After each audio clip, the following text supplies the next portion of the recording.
जैसा कि आप सभी जानते हैं, 22 अप्रैल 2025 को लश्कर तैयबा से संबंधित पाकिस्तानी और पाकिस्तान प्रशिक्षित आतंकवादियों ने भारत में जम्मू और कश्मीर के पहलगाम में भारतीय पर्यटकों पर बर्बरतापूर्ण हमला किया। 25 भारतीयों और एक नेपाली नागरिक को कायरतापूर्ण मौत के घाट उतार दिया गया। मुंबई के 26 नवंबर 2008 के हमलों के बाद यह भारत में हुई किसी आतंकवादी हमले में मारे गए आम नागरिकों की संख्या की दृष्टि से सबसे गंभीर घटना है। पहलगाम का हमला अत्यधिक बर्बरतापूर्ण था, जिसमें वहां मौजूद लोगों को करीब से और उनके परिवारों के सामने सिर पर गोली मारी गई।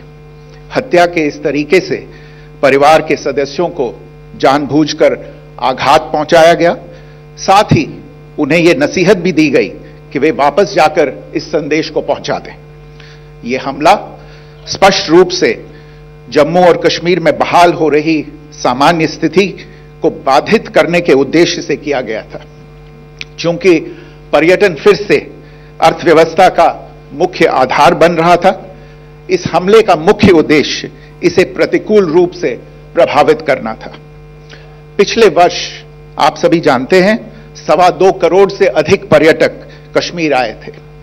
इस हमले का मुख्य उद्देश्य इसलिए संभवतः यह था कि इस संघ राज्य क्षेत्र में विकास और प्रगति को नुकसान पहुंचाकर इसे पिछड़ा बनाए रखा जाए और पाकिस्तान से लगातार होने वाले सीमा पार आतंकवाद के लिए उपजाऊ जमीन बनाने में सहायता की जाए।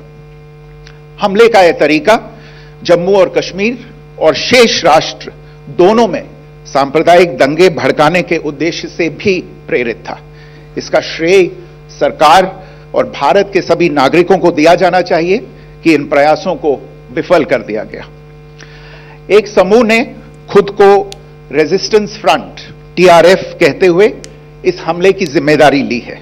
यह समूह संयुक्त राष्ट्र द्वारा प्रतिबंधित पाकिस्तानी आतंकवादी समूह लश्कर तैयबा से जुड़ा हुआ है। यह उल्लेखनीय है कि भारत ने मई और नवंबर 2024 में संयुक्त राष्ट्र की 1267 कमेटी की सैंक्शंस मॉनिटरिंग टीम को अर्धवार्षिक रिपोर्ट प्रस्तुत की थी, जिसमें TRF के बारे में साफ इनपुट दिए गए थे। इससे पाकिस्तान स्थित आतंकवादी समूहों के लिए कवर के रूप में TRF की भूमिका सामने आई थी।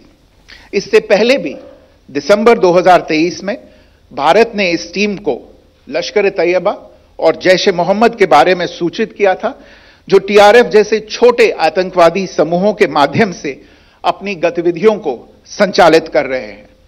इस संबंध में 25 अप्रैल को UN सिक्योरिटी काउंसिल प्रेस वक्तव्य में TRF के संदर्भ को हटाने के लिए पाकिस्तान के दबाव पर भी ध्यान दिया जाना चाहिए।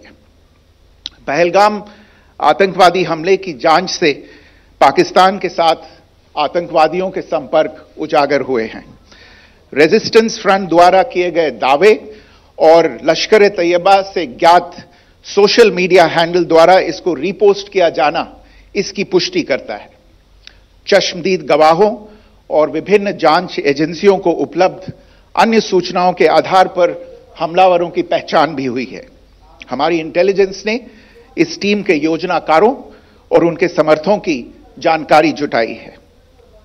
सुप्रभात देवियों और सज्जनों, मैं कर्नल सोफिया कुरैशी और मेरे साथ विंग कमांडर व्योमिका सिंह आज आपको 6 से 7 मई 2025 की रात 1:05 से 1:30 बजे के बीच भारतीय सशस्त्र बलों द्वारा अंजाम दिए गए ऑपरेशन सिंदूर के बारे में जानकारी देंगे। ऑपरेशन सिंदूर 22 अप्रैल को पहलगाम में हुए विभत्स आतंकवादी हमले के शिकार मासूम नागरिकों व उनके परिवारों को न्याय देने के लिए लॉन्च किया गया था। इस कार्रवाई में 9 टेररिस्ट कैंप्स को टारगेट किया गया और पूरी तरह से इसे बर्बाद किया गया। पाकिस्तान में पिछले 3 दशकों से टेरर इंफ्रास्ट्रक्चर का निर्माण हो रहा है। इसमें recruitment, indoctrination centres, training areas व लॉन्च पैड शामिल थे, जो पाकिस्तान और पाक अधिकृत जम्मू कश्मीर POJK दोनों में फैले हैं। Operation Sindoor was launched by Indian Armed Forces to deliver justice to the victims of Pahalgam terror attack and their families. 9 terrorist camps were targeted and successfully destroyed. Over the last 3 decades, Pakistan has systematically built terror infrastructure. It is a complex web of recruitment and indoctrination centers, training areas for initial and refresher courses, and launch pads for handlers. These camps are located both in Pakistan as well as Pakistan-occupied Jammu and Kashmir areas.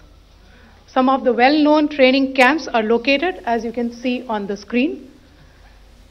They are distributed from Savai Nala in the north, counting to approximately 21, ending at Bhagalpur to the south. इन लक्ष्यों का चयन विश्वसनीय intelligence सूचनाओं के आधार पर हुआ ताकि आतंक गतिविधियों की रीढ़ तोड़ी जा सके, और यह खास ध्यान दिया गया कि निर्दोष नागरिकों और सिविलियन इंस्टॉलेशन को नुकसान न पहुंचे। The selection of these targets for Operation Sindoor was based on credible intelligence inputs and role of these facilities in perpetrating the terror activities. The locations were so selected to avoid damage to civilian infrastructures and loss of any civilian lives.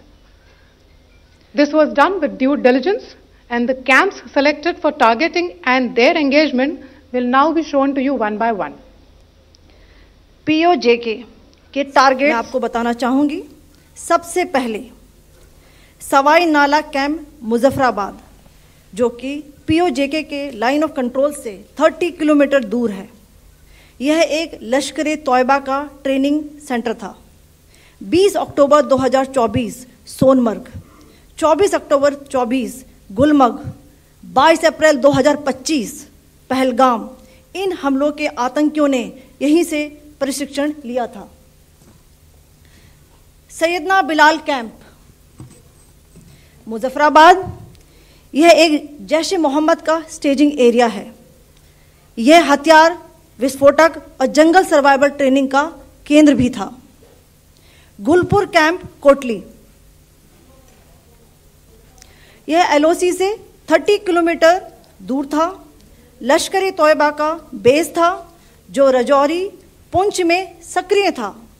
20 अप्रैल 2023 को पुंछ में और 9 जून 2024 को तीर्थ यात्रियों के बस हमले में यहीं से आतंकी को ट्रेन किया गया था।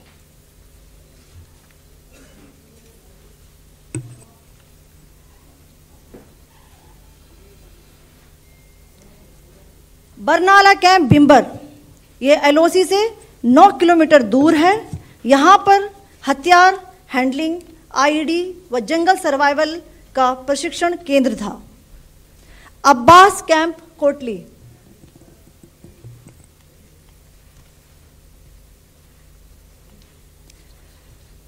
यह LOC से 13 किलोमीटर दूर है।